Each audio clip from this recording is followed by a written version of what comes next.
Joe, we made it. Happy Monday. Happy Thanksgiving week to you. And hello from Pennsylvania down to Virginia.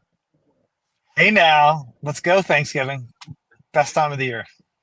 Uh, Thanksgiving over Christmas. Wow. 100%. 100%.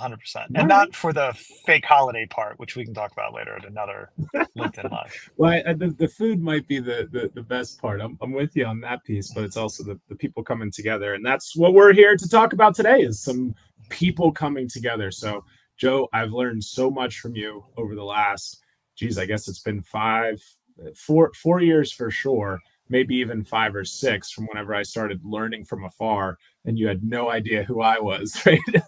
Reaching out, seeing the different things online. So you've been a guide to me in so many ways, and it's exciting to share more about the launch of Pathfinders today. So thanks for everything, and I'd love to just get a little bit more of your background, so everybody that's watching, probably between 16 and 420,000. I don't know the exact number right now.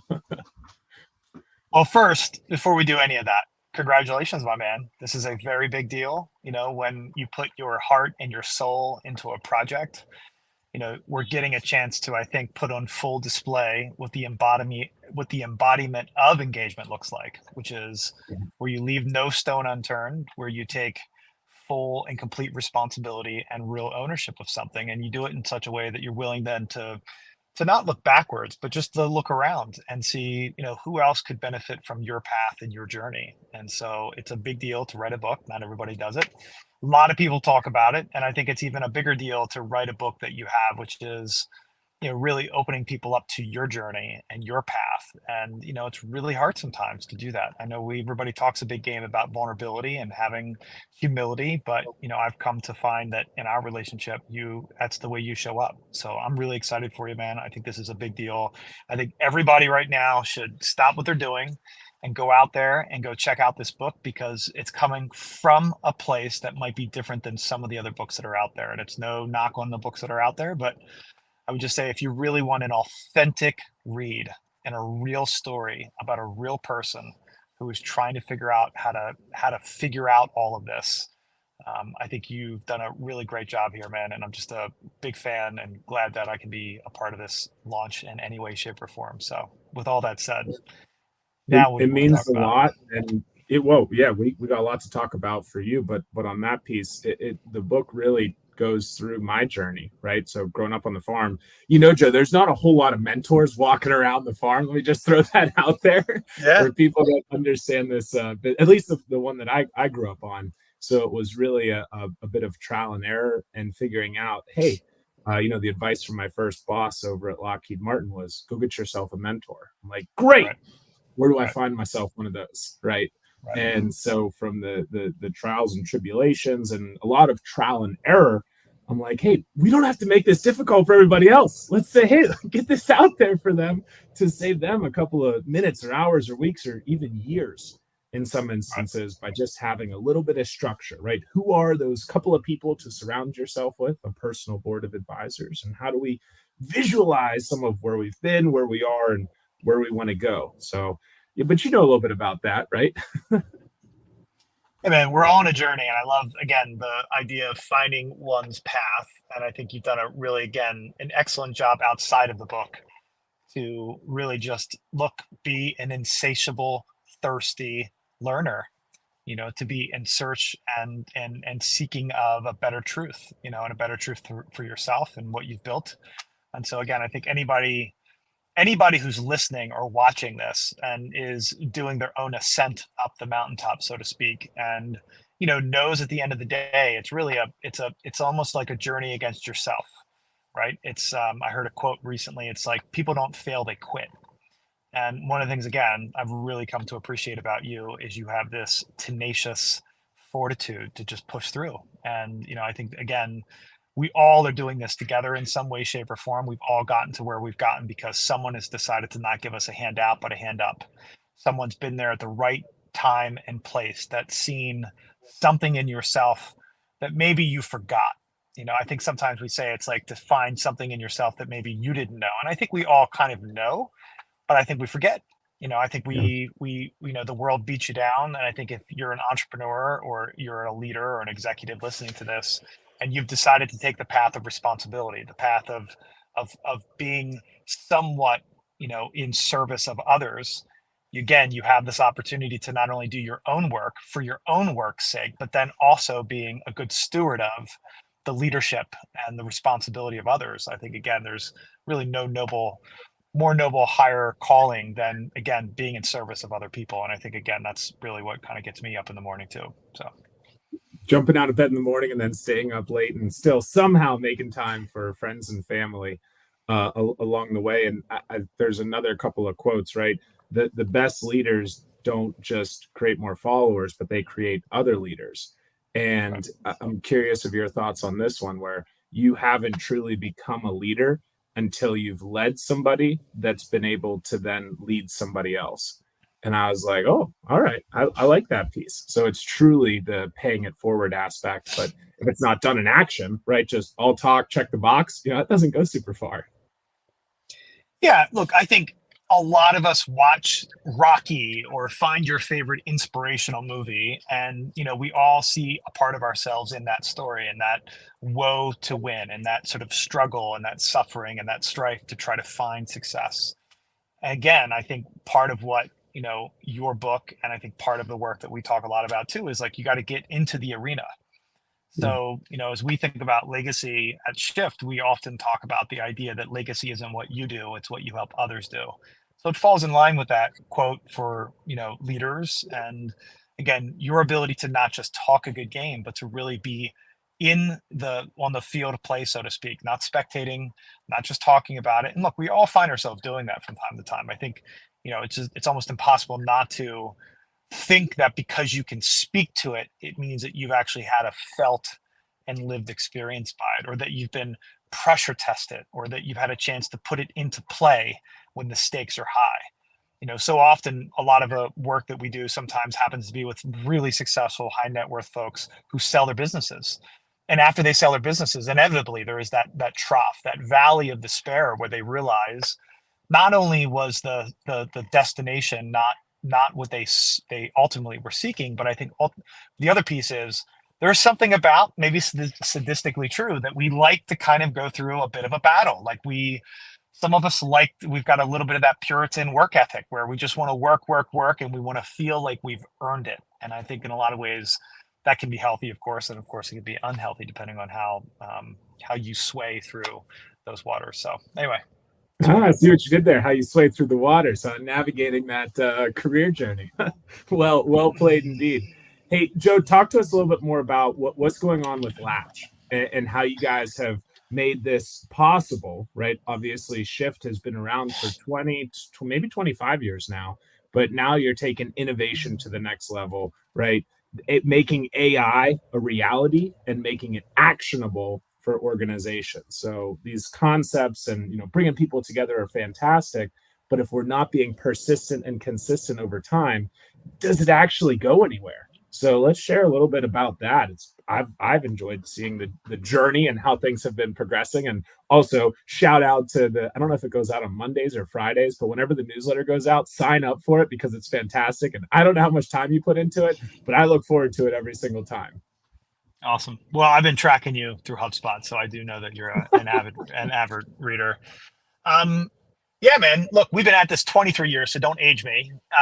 This is half my life. I've been doing this thing called Shift. Where traditionally think of us as a small McKinsey. I used to talk about with one with a big heart.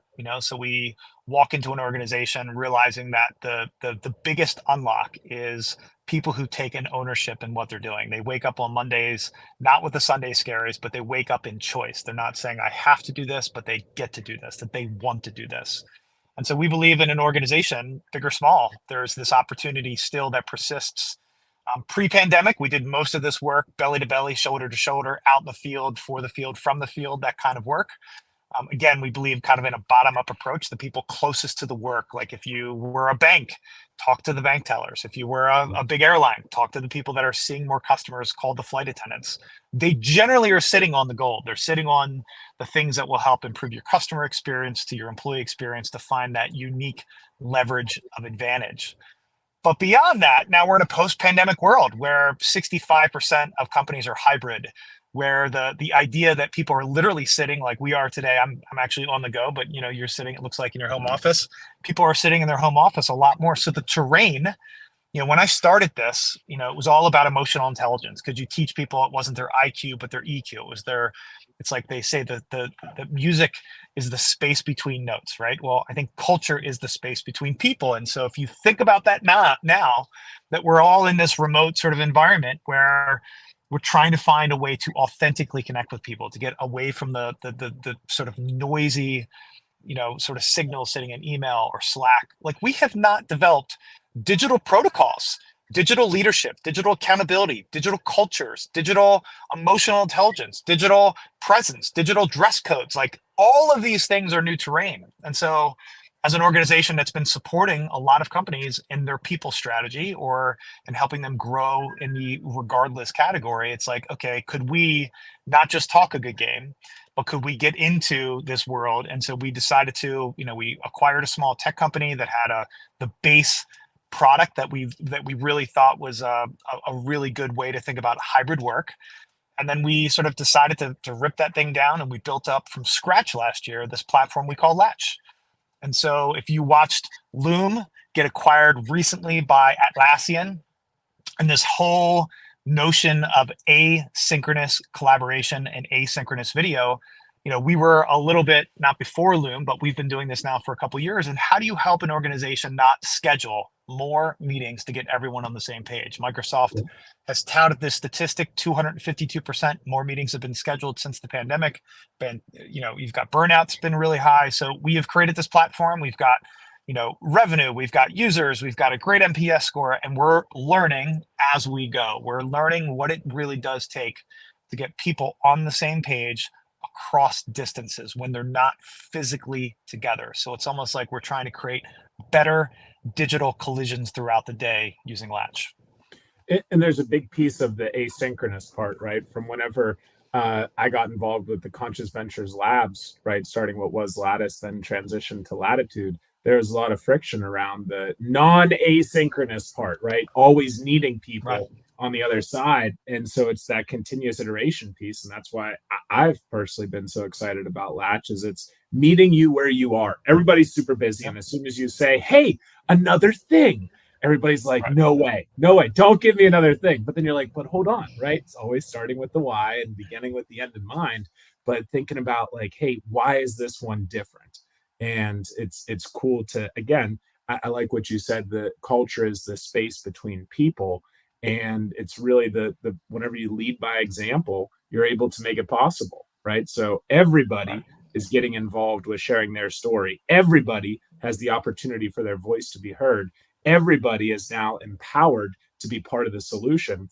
And now it's like, hey, we can ask some of the questions through there of who's on your personal board of advisors, right? When's the last time you reviewed your career map, or maybe you call it an individual development plan, IDP, with your peers, right? Up, down, side to side. Because, hey, that's part of this work stuff. You got to get your work done, but you also got to keep growing and feel that connection and that sense of belonging. It's tough whenever do you see the statistic, Joe, of the social isolation and loneliness? Whenever that really sets into you, the health impacts are almost equivalent to smoking like 15 cigarettes a day. And I saw that and I'm just like, whoa, that really hits home. Yeah, I think the U.S. Surgeon General, Dr. Vivek, and I'm blanking on his last name for a second, but he wrote a book about this called Together right before the pandemic hit. I mean, it's just a kind of an odd story. What he was really, I think, vibing on was more social media. And again, we're spending more time with pixels than we are with people. And I think we really ought to continue to think through, how do we improve these digital conversations, and how do we improve? Look, it is going to be a reality that we work across distances with each other. And so then the question is, how can we authentically recreate that serendipity, that conversation that happened on the way out to the car after a meeting, or on your way to the lunchroom, or the meeting after the meeting that used to have kind of a bad reputation, but now, as we've again stripped out the magic, the serendipitous moments and encounters that happen inside of a physical location. It's like that quote from Churchill. He said, "We shape buildings and then they shape us." Yeah. So when you left the corporate, physical apparatus called the office, well, now what do you do? And how do you recreate these relationships? And I think, look, we're still way early into all of this, but I think our viewpoint after now having done this with, a few thousand folks and having the chance to watch, real conversations, like in real life, real conversations, not the BS, not the the political stuff that you sort of see as like, oh, this is the corporate propaganda, this is where we're going. It's like, no, we want to hear from folks. And I think, static surveys, again, another relic of the past about how do you capture the sentiment, the feedback from an organization. It's like, in the same way that, technology and software development move to kind of an agile sprint model, we've got these starts and these ends that happen in a shorter field. So you shorten the horizon, right? We all run towards this sort of same place. We do after action reviews. We can look back and see what we've accomplished, as opposed to that traditional waterfall approach. And I think from a business discipline standpoint, this does a few things. One, it's going to increase your speed of failure and increase your speed of learning. Yeah. But two, again, like, the rhythm, the ritual, and the routines of any business, are probably, I think, one of the most important roles for executives, as they set it like the conductor, right? Like, how fast are we going? How slow are we going? Do we need more from this part of the orchestra or that part? And so that's essentially what we're looking at in Latch as, is really the ability for the organization to become a better conductor of this symphony. I love it. So everybody, check out Shift, check out Latch, check out the newsletter, check out the book available on Amazon today. Your copy won't have this not for resale piece. That's just something that Amazon does for the author copy. Hey, Joe, before we wrap up, you know something about writing books, don't you? Where can we find some more of your work? So you can check out, I've got 2 books up, and I've got a third coming out next year. I'm pretty excited. I am not able to tell you yet, but I do have some exciting news on that third book. But my first book was Grow Regardless, written 10 plus years ago. It was really about equity in the workplace. Treat your employees like your clients like employees, if you really want to grow regardless. The next book was called Shift the Work, which, if you go to shiftthework.com, you'll end up checking out a lot about Shift, our management consulting firm. But this was really about the idea that everyone is, sort of forgetting that we've got a heart and a gut, and there's real neurobiology about how these things come to play in the workplace. How do you align your head, heart, and gut into the work that you do? And so, but by the way, this is enough about me. What about you? Like, give us something. I mean, you're the guy that's launching a book this week. It's great to hear from me, but like, what would you want the world to know about this amazing manifesto that you've put out into the marketplace, man? I wrote this in a way that it can be part of every new employee onboarding process and program. So it's a way to, instead of just a cup or a t-shirt or a couple of pens or something, to also get them a copy of Pathfinders. Because one of the top reasons that people voluntarily leave companies is no map to professional growth and disconnect from the people around. So if we're able to incorporate this to the fiber and the ethos of that culture right from the start, then I think it can be absolutely fantastic. So anybody that's early career, mid-career, this should be in your toolbox for professional growth and development and success. Anybody that's in HR, right? Put this into your toolbox. Put this into your talent development, talent retention plan and strategy. Any leaders and executives that are listening, think about how you might incorporate this methodology and these concepts to what you're doing. Joe, in the last, I'd say 2 months, I've probably spoken to 2,500 people now in person at various events and presentations and workshops and keynotes from, early, mid, late career. And nobody has said, wow, this is dumb. So it's been nice, right, to hear the validation, but also they say, hey, from the leadership level, they're like, I never really take time to do this for me. Sometimes we talk about this or hear this. So it's a reminder, newsflash, refresher for those closer to the top of the food chain that, we got to walk the walk and talk the talk. Investing in our people is important, and investing in ourselves. And there's a rewire and inspire phases of the hiring process that I talk about in the book. So just a refresher reminder to all of you that are more senior in your positions and careers, take a look at who's on your personal board of advisors. Take a look at what your career map looks like and where it may go, right? What are some of those fun, personal, outside of work things that you still want to get done?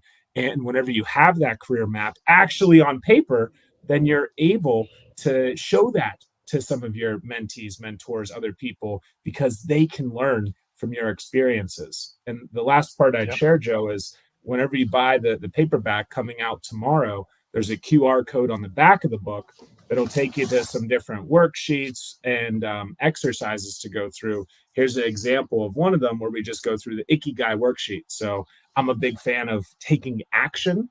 So we're going to read some stuff. There's space for notes in the book, and then scan it and actually go and do things, right? There's some more exciting things coming out on the tech side soon, but that's really the biggest piece. Is there doesn't have to be, any more wandering around of, woe is me and I don't know how to grow and go. And we've proved this methodology out dozens and dozens of times manually. Now it's time to empower people to own their own careers. So I'm always excited, but I'm even more excited. Well, again, I would say you have been a very generous person with me, and I've seen that generosity with so many others. And so this is not very probably expected, but I definitely think that if people are listening to this, my request is, yes, check Shift out, but I would really encourage people to pick up your book. I know there's a lot of things happening in everybody's day right now, but go ahead and do it now versus waiting, because you're not going to end up doing it in 7 or 8 days. And the last is when people are reading things that they, got something out of. I think, again, back to digital etiquette. It's like, well, then tell people about it. Give Pete a little love here, a little like, a little comment, a little share, and especially a review. If we do all believe in innovation comes from diverse, rich experiences, it's less about whether you are in absolute need of this, and it's just more, like you said, widen the aperture and think about, how do we, I think the quote is like, we're all the average of the 5 people that we surround ourselves with in some ways, right? And so we get a chance to benefit from your wisdom and your knowledge through this book. So there you go. Thanks, brother. I appreciate it. Safe You travels. bet. We'll catch you soon. And thank you, everybody else, for tuning in. Awesome. Bye-bye.